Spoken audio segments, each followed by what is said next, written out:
ልጆ ሲያጠፋ ወይንም ትዕዛዝ ሳይሰማ ሲቀር የመጀመሪያ ስሜቶ ምንድነው? መጮህ፣ መምታት ወይንስ ችላ ማለት? ሰላም፣ እንኳን ወደ ወላጅ ስልት በሰላም መጣችሁ። ዛሬ የማካፍሎ ከ50 ዓመታት በላይ በሳይንስ የተደገፈ እውነታ ነው። ቅጣትና ስርዓት ማስያዝ አንድ አይደሉም። በዚህ ቪዲዮ ልጆ ላይ የሚሰራውን በምርምር የተረጋገጠውን ብቻ እናያለን። ስለዚህ እስከ መጨረሻው አብራችሁን ቆዩ። በመጀመሪያ ቅጣትና ስርዓት ማስተማር ልዩነታቸውን እንይ። ለምንስ አስፈላጊ እንደሆነ እንይ። ብዙ ወላጆች ዲሲፕሊን ስንል የሚያስቡት ቅጣትን ብቻ ነው። መምታትን፣ መጮህን ወይንም ከፊታቸው ዞር እንዲል ማድረግን። ግን ቃሉ ራሱ የመጣው ከላቲን ዲሲፕል ማለትም ተማሪ ከሚለው ቃል ነው። ትክክለኛው ትርጉሙ ማስተማር ማለት ነው፣ መቅጣት ማለት አይደለም። የአሜሪካ የህፃናት አካዳሚ ጥናት እንደሚያሳየን አካላዊ ቅጣት የልጆችን ጠባይ በአጭር ጊዜ ውስጥ ብቻ የሚያቆም ቢመስልም በረጅም ጊዜ ግን ጠበኝነትን፣ ጭንቀትን እንዲሁም ከወላጅ ጋር ያላቸውን መተማመን ይጎዳዋል ይለናል። ልጅ ሲቀጣ አንጎሉ የሚያስበው ምን ስህተት እንደሰራ ሳይሆን እንዴት እንደተያዘና እንዳልተያዘ ነው። ሳይንሱ ምን ይለናል? የልጅ አንጎል በተለይ ከ0 እስከ 6 ዓመት ገና በግንባታ ላይ ነው። ፕሪፍሮንታል ኮርቴክስ የሚባለው የጭንቅላት ክፍል ራስን የመቆጣጠርና ውሳኔ መስጠት ክፍል ነው። ይሄ ደግሞ እስከ 25 ዓመት ድረስ ሙሉ በሙሉ አያድግም። ይህ ማለት ልጆ ሲቆጣ ወይንም ትዕዛዝ ሳይሰማ ሲቀር አልታዘዝም ብሎ እየወሰነ አይደለም። የስሜት ቁጥጥር ችሎታው ገና እያደገ ስለሆነ ነው። ይህንን ስንረዳ ምላሻችን ይለወጣል። ልጄን እንዴት ላስቆመው ከሚለው ይሄ ልጅ እንዴት ላስተምረው እንሸጋገራለን። ተመራማሪ ዶክተር ዳን ሲገል የሚያስተምረው ኮኔክት ቢፎር ዩ ኮሬክት ይለናል። የሚለው መርህ እዚህ ላይ ወሳኝ ነው። በመጀመሪያ ግንኙነትን ይፍጠሩ፣ ከዛ አርሙ ይለናል። በመቀጠል 3 በሳይንስ የተደገፉ ስልቶችን እንይ። አንደኛ፣ የተፈጥሮና ምክንያታዊ ውጤቶች። ከቅጣት ይልቅ ድርጊት። ልጆ እንዲያረግሎት የሚፈልጉትን ወይንም ማድረግ ያለበትን ከነገሩት በኋላ ቀጥሎ ግን ካላደረገ ውጤቱን ወይም የሚከተለውን ነገር ይንገሩት።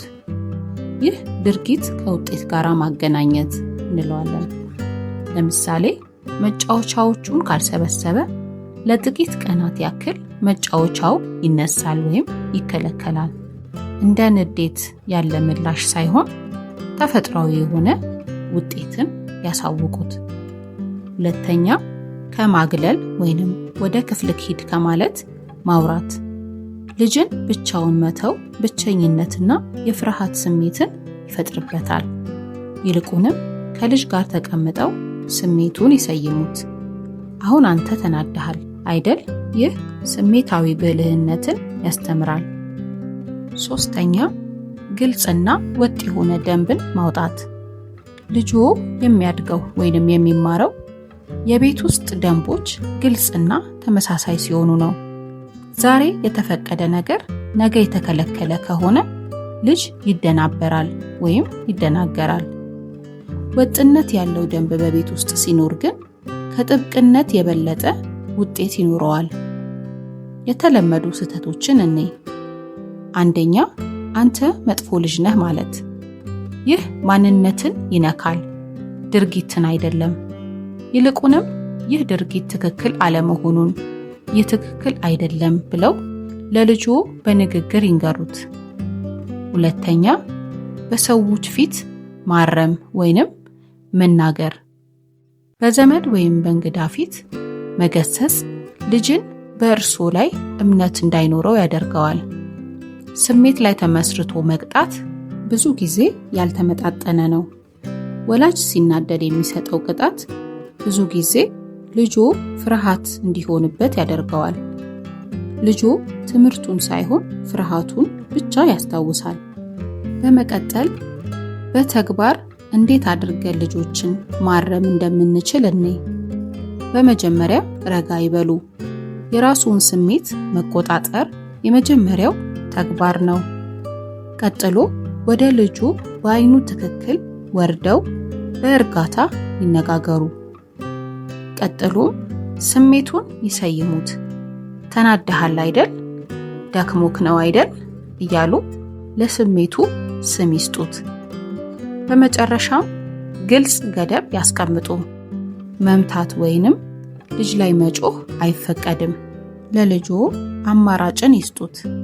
በምትኩ ትራስ ልትመታ ትችላለህ ብለው በእርጋታ ይንገሩት። በአጠቃላይ ዲሲፕሊን ወይንም ልጅን ማረም ማለት ልጆን እያስተማሩ ግንኙነቱን ጠብቀው ማደግ ወይም ማሳደግ ማለት ነው። ሳይንሱ ግልጽ ነው። ግንኙነት ላይ የተመሰረተ ዲሲፕሊን ከፍርሃት የተመሰረተ ቅጣት የበለጠ ውጤታማ ነው።